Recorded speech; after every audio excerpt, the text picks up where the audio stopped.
صباح الخير، كيفكم؟ ان شاء الله انكم بخير. اليوم رح اشتغل المطبخ. بتعرفوا تنظيفات رمضان كنت عم نظف، فرجيتكم شو اشتغلت.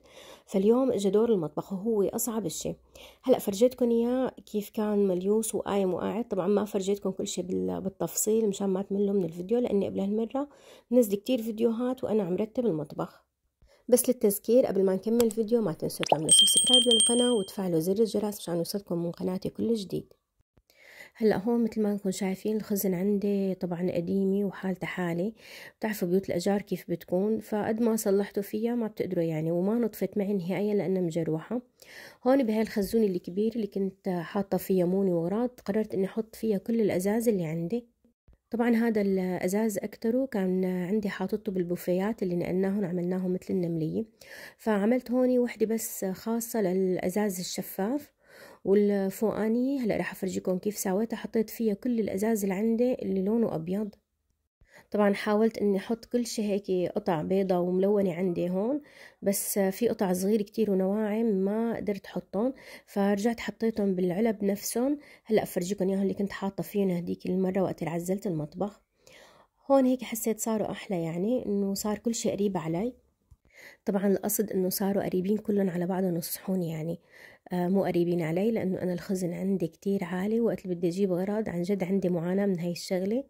مين مثلي اكتبوا لي بالتعليقات، مين بيحط كرسي وبيطلع بيسناول الشغلة من فوق لحتى يقدر يجيبها. بهدول السلل حطيت كل الازاز اللي ضل عندي. وهون هاي عملتها بس للكاسات، كاسات المي وكاسات الشاي حطيتهم كلياتهم مع بعض مشان يكونوا كمان كلهم جنب بعض وما اتخربط. وكمان هون حطيت بس فناجين القهوة، شلتهم من الدروج لأنه غيرت كل موديل المطبخ. حطيت كمان الأدوات الكهربائية كلياتها مع بعض. وبالطبقة التحتانية حطيت الطناجر وحطيت الطوايات وأغطيتهم، طبعا خليتها هاي بس هيك. هون بهاي الخزونة حطيت بس الأكواب تبع الشرب والكاسات اللي بنستخدمها يعني أول بأول. في عندي طقم سفرة كمان حطيته كلياته بنفس الخزونة، يعني مشان ما اني اتخربط. جمعته كلياته هون مع بعضه. وحطيت برقان الشاي كمان لحالهم، والركاوي كمان حطيتهم لحال.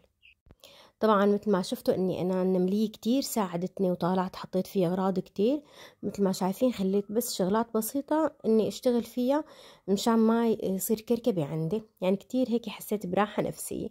هون كمان رتبت المنظفات كلهم حطيتهم. حبيت اني غير السلال، اخذت هدول السلال الشفافات، لقيتهم هيك اكابريات واحلى من اللي كانوا عندي قبل. هلا التغييرات اللي صارت اني انا هون باول جرار خليته هذا مثل ما هو بس للمعالق الفضيه ومعالق السكب. بس الجرار الثاني حطيت فيه معالق السيليكون ومعالق الازاز كمان، هذا كمان خليته بس لهدولي. بالنسبه للجرار الثالث حطيت فيه كل شيء قطع ناعمه بتلزم لي. طبعا انا خففت قسم كتير كبير وحطيتهم بالنمليه اللي عملناها جديد، فخليت بس الشيء اللي بين ايدي واللي بستخدمه اكتر الشيء. بالنسبة للدرج الرابع حطيت فيه الشغلات اللي بتخص القهوة والورقات اللي بنحطهم تحت السفرة. وعلب البهارات حطيتهم بالجرارات اللي عندي هيك كتير كبار وغماء لتحت، فقسمتهم بالدرجين هدول. وهون كمان حطيت العلب تبع السكر والرز. هلا اجى دور الجلاي. اليوم مستعجله كتير، ما رح نضفها بالخل وبكربونات الصودا وهالقصص اللي كل مره بنضف فيها، فرح استخدم هذا السائل. بس بنشيل القشر اللي فوق وبنحطها بهالطريقة هاي بقلب الجلاي، وبعدين بنشغل الجلاي. هلا بعد ما خلصنا الجلاي انا نظفت البراد ونظفت الفريزة، وراح اطبق الاغراض فيهم. اشتريت هدولي نفس الجرارات اللي بتجي مع البرادات الشفافة، حبيتهم كتير هدولي وكتير عجبوني، عن جد حلوين كتير بالبراد، بيعطوا منظر كتير كتير حلو. هون شلت انا الشقف اللي كنت حاططها بالبراد، لقيت احلى هيك مع هدول الدروج الشفافة اللي جبتهم. هدول مرة جبت منهم وفرجيتكم اياهم، فمبارح لقيت منهم عروض وحبيت جيبون هدول الاكياس اللي نحطه بباب البراد. طبعا هلا بس عبيهم رح افرجيكم اياهم. هلا رح نساوي البيض. بالنسبة للبيض في كتير ناس بتوصله وبعدين بتعبي بالسلة او بتحطه بالبراد. هلا انا بالنسبة لإلي بغسلها طبعا بس قبل ما اني اساوي الاكل فيها او اكلة الحلو. اما اني اغسلها واحطها بالسلة لا، يعني ما بحب هيك، بركي انه طوال فالواحد بيخاف انه ينتزع. حبيت كمان اني اجيب ورق الزبدة واقطع علبة هاي الزبدة بقطع صغيرة بحيث إني إذا طالعتها وحطيناها على السحور إنه ما ترجع معي على البراد، إنه خلص يعني قطعناها القطعة وأخدناها مشان ما يضل القالب بالورق هيك تبعيته يعني، وما بعرف بحس منظره ما حلو يعني. فلقيت هيك الطريقة هاي أنسب وأحلى. بتحطوها برق الزبدة كل قطعة بقطعتها، وبنحطها بمطبقاني هيك حافظة ونحطها بالبراد. هلأ رح أرتب البراد، وبعد ما رتبه أكيد رح أفرجيكم إياه كيف صار. في كتير شغلات عن جد بتحبها ست البيت وبيكون إلها مراق فيها، فأنا هيك عندي وقت اللي يعني بفتح براد أو بفتح مثلا درج أو خزانة، وإذا ما كان هيك مرتب ترتيب يعني إنه يعني عكيفي وعاجبني، فعن جد بتضايق يعني.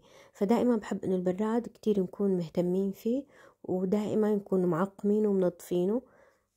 هلأ رح نفتح مع بعض الشغلة اللي أنا اشتريتها للمطبخ. هوني اشتريت غطا للطاولة، وأخدت الأعلام. طبعا حبيت أن يكونوا كلهم نفس اللون. هون مكتوب عليهم رمضان كريم. هذا غطا الطاولة بيجي على قد الطاولة كلياتها. ووصيت كمان على هدول الفناجين، طلبت 6 من الفناجين ونفس اللون. شوفوا غطا الطاولة كتير حلو، بس شو اللي يعني اللي هيك الشغلة اتضايقت منها، انه الغطا تبع الطاولة طلع غير لون البرداي. يعني عن جد هي شغلة كتير مزعجة بصراحة، بس عاد الواحد بده يتقبلها لانه جايتني من عن طريق النت، فكتير صعب علي اني انا رجعهم. هون هدول البرادة بيجوا قطعتين صغار ورفاع، مكتوب عليهم رمضان كريم. وبصيت كمان هون على اسانسات تبع المعطرات كتير ريحتها حلوة. طبعا عطرت المطبخ بهدول المعطرات، ريحتهم بتجنن. انتو ضيفوا معاهم شوية مي، وحطوا غطاوتين وبخوا هيك بالغرف وبالمطبخ بالحمامات، كتير الريحة حلوة. هلأ خلصت المطبخ. يعني طبعا المطبخ هو أكتر شيء عن جد بياخد وقت معانا، بس آخر شيء يعني إنه بتنبسطوا كتير بعد نتيجة حلوة. حبيت فرجيكم البرادة. طبعا البرادة إذا بتحطوا تحتهم برداية بيضة تطلع أحلى بكتير، بس أنا ما موجود عندي فحطيت هيك بهذا الشكل. كمان يعني حلوة، ما أنا قايلة شي. أكيد أنا شلت السجاد وشطفت ونظفت كل شيء يعني انتو شايفينه. بس كتير حاولت اني اختصر الفيديو عن جد مشان ما اطول عليكم وتملوا مني. هلا هذا الهلال اجاني هدية من ابني على عيد الام، فحطيت فيه التمر ومشمش. هيك منظره كتير حلو، بتقدروا تحطوا فيه مكسرات كمان، طبق كتير مع الالوان اللي انا اخترتها. هيك المطبخ صار خالص، ما ضل عندي شيء الحمد لله رب العالمين. فاتوني رأيكم بآخر هيك لمسات اني انا حطيتها، واعطوني رأيكم انه اذا كان المطبخ هيك مرتب او في شي بده تعديل اكتبوا لي بالتعليقات. اذا حسيتوا حالكم اني شجعتكم بعد ما شفتوا الفيديو، ما تنسوا تدعموني بهذا الفيديو.